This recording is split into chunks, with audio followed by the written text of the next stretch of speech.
Momento Terapia. Oferecimento Dr. Edio Filgueira, implantodontia e atendimento clínico geral. Olá, você de casa, seja bem-vindo ao programa Momento Terapia dessa semana. O meu nome é Rafael Ribeiro, sou psicólogo e hoje eu tô aqui conversando com a minha amiga Denise Torres, que também é psicóloga, para falar de um tema muito importante. Estamos encerrando o Setembro Amarelo, falar da saúde, mental, Denise, e a prevenção do suicídio. Seja bem-vindo ao programa mais uma vez. O pessoal de casa está muito ansioso para essa entrevista.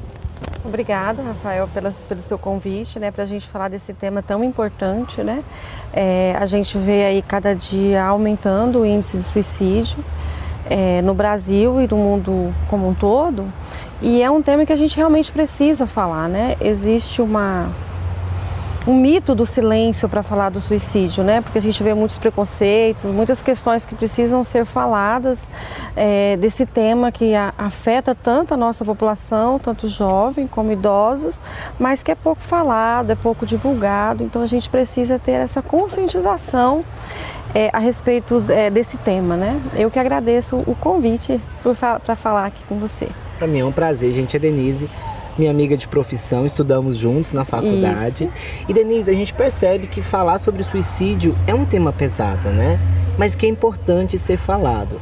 Você, como psicóloga atendendo aqui em Ariquemes, como que você percebe hoje as pessoas que te procuram, que têm um pensamento suicida ou já tentou o suicídio? O que você acha disso?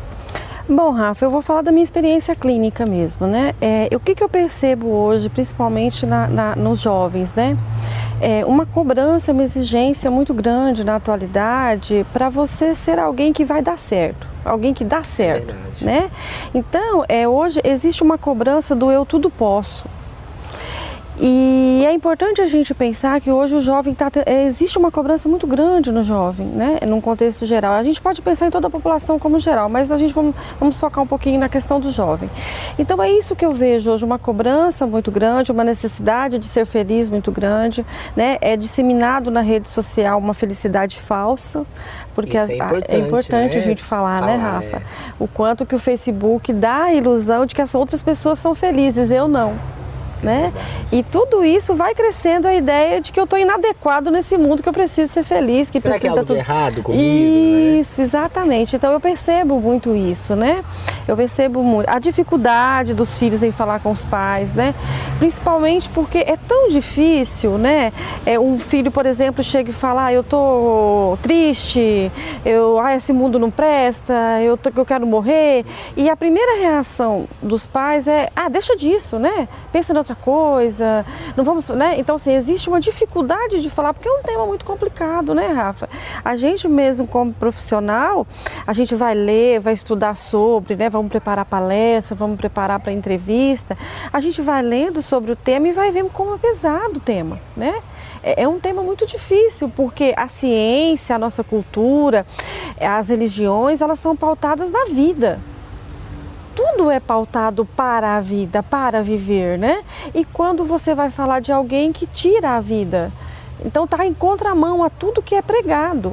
Então por isso que se fica uma dificuldade da gente chegar e conversar sobre esse assunto, Porque tudo é pautado para a vida, então existe um certo silêncio, uma certa recusa da família, uma certa falta uma falta de diálogo, uma dificuldade para falar sobre, Você está triste? O que está acontecendo? Vem aqui, conversa comigo, Por que não deu certo? O que deu errado? Vamos falar sobre, As coisas também dão errado alguns dias a gente quer chorar mesmo, Vamos tratar a tristeza como algo comum da vida. Aceitar a tristeza, aceitar não estar bem também é importante, Denise. Rafa, você falou uma coisa muito interessante, Porque também a gente está na cultura de ser feliz, Ser feliz o tempo todo, Então se você amanhece um dia triste, angustiado, Com uma vontade assim de dar uma chutada no balde, parece que você está meio...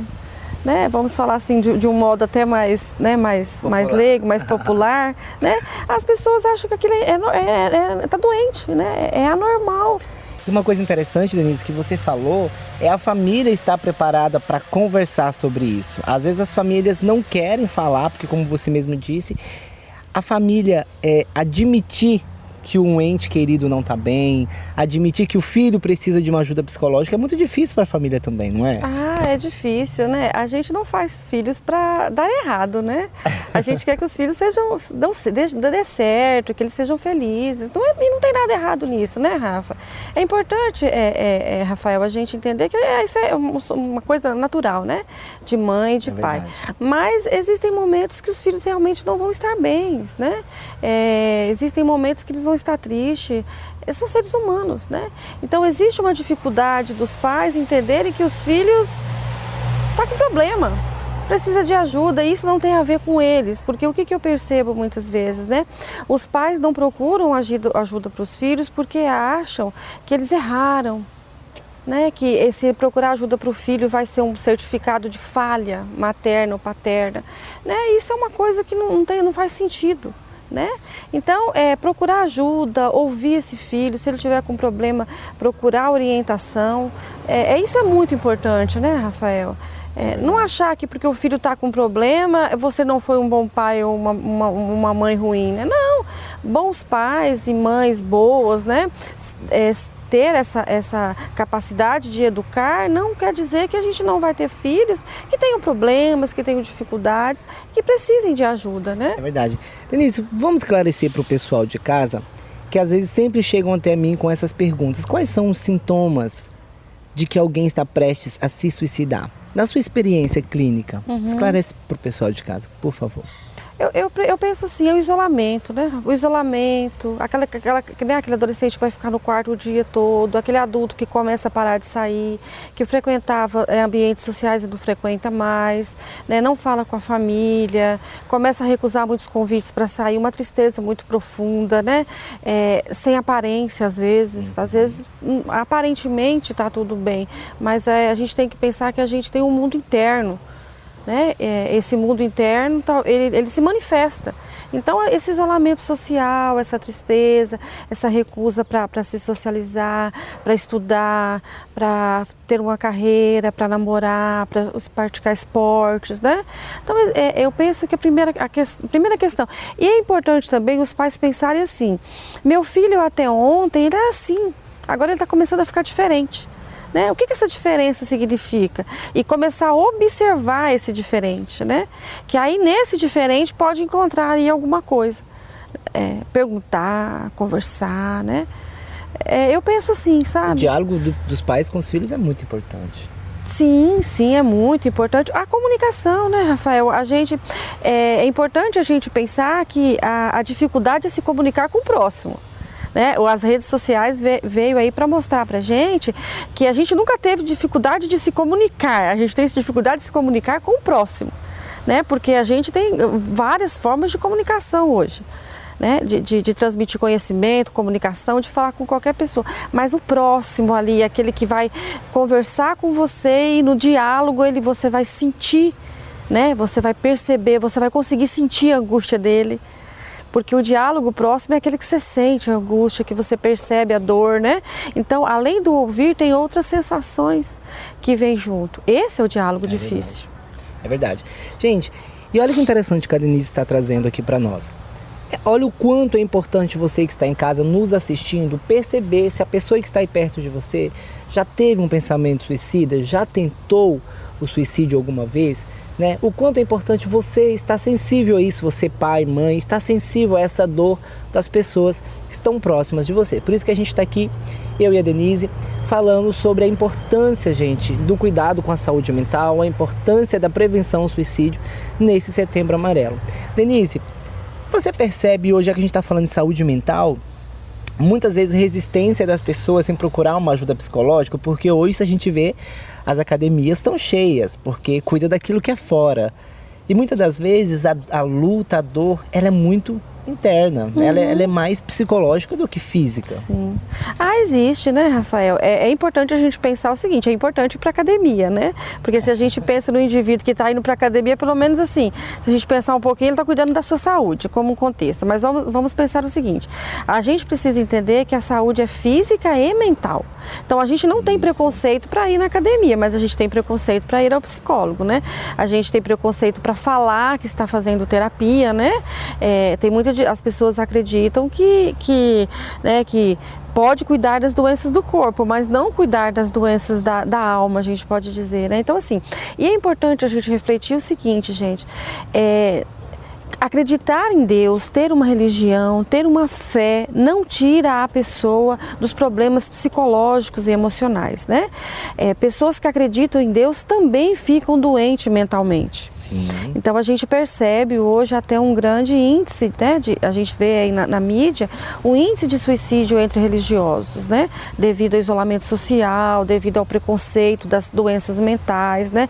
Existe uma confusão, Rafael, entre doenças emocionais e questões espirituais. Isso é verdade. Né? Então precisa ficar bem definido, né?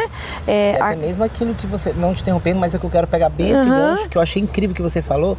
Se eu tô na igreja, se eu tenho Deus, por que eu sinto essa tristeza? Sim. Por que eu sinto essa solidão? Isso. Aí a pessoa fica mais confusa ainda. Isso é verdade, né?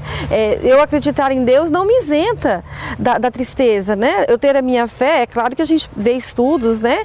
Que quanto mais a pessoa tem uma fé, isso independente de religião, né? Se você crê em algo, isso ajuda em curas de doença, isso, né? Porque ter uma fé é muito importante nesse contexto, né? Isso a gente vê pelos estudos.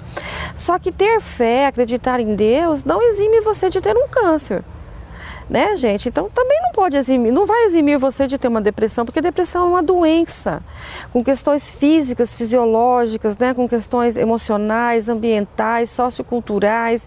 Então existe um contexto muito amplo que não pode ser excluído, né?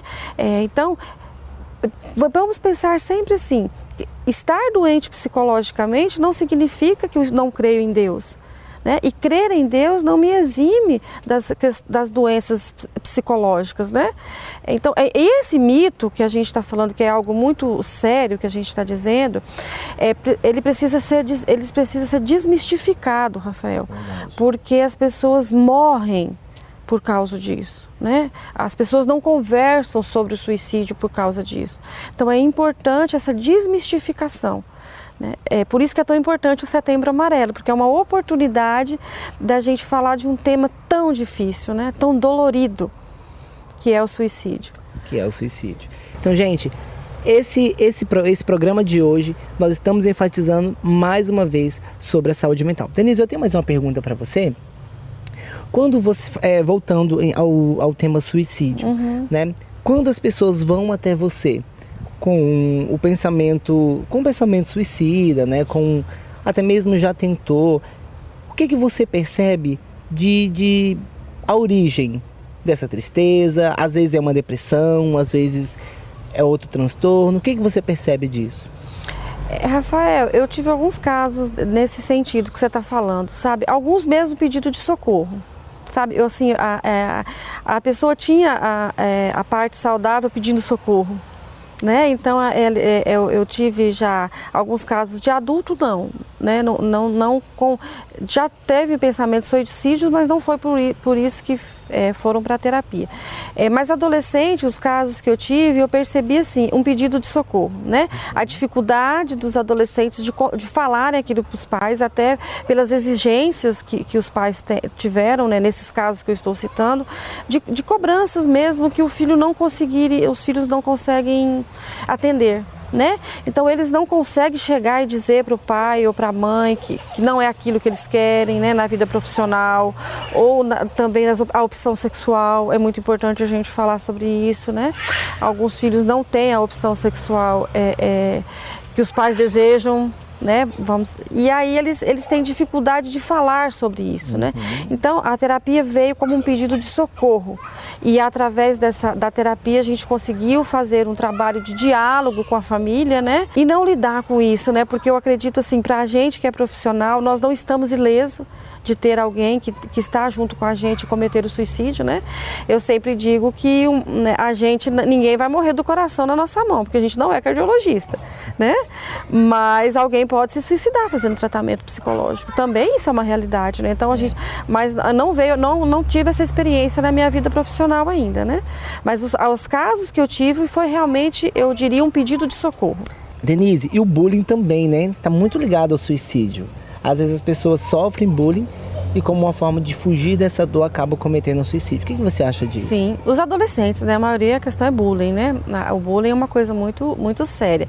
Eu percebo também, Rafael, a questão da obesidade, né? Crianças mais obesas, mais gordinhas, né? Eu trabalho com pacientes obesos, trabalho nesse contexto da obesidade e eu percebo um preconceito muito grande com a pessoa obesa, né? Porque a criança obesa, ela não está no padrão da atualidade. Espera, né? Isso, não está no padrão do momento, né? Então a criança obesa, ela sofre muito bullying. É um contexto muito complicado. Então, assim, do cabelo, da forma física, né? Das questões também socioeconômicas, né?